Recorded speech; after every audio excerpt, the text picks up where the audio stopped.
லஞ்ச ஒழிப்புத்துறை இயக்குநராக நியமிக்கப்பட்ட அருண் திடீரென பணியிட மாற்றம் செய்யப்பட்டுள்ளார்.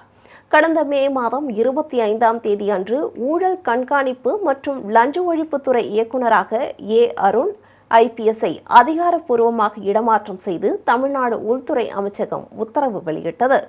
இதைத் தொடர்ந்து மே மாதம் 26ஆம் தேதி முறைப்படி லஞ்ச ஒழிப்புத்துறை இயக்குநராக பொறுப்பேற்ற அருண் தற்போது பணியிட மாற்றம் செய்யப்பட்டு தமிழ்நாடு காவல்துறை அகாடமியின் இயக்குநராக மாற்றப்பட்டுள்ளார்.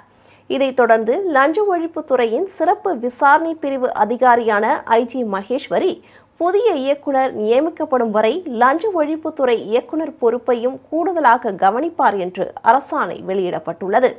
லஞ்ச ஒழிப்புத்துறை இயக்குநராக நியமிக்கப்பட்ட 49 நாட்களில் அருண் IPS இடமாற்றம் செய்யப்பட்டுள்ளது குறிப்பிடத்தக்கது.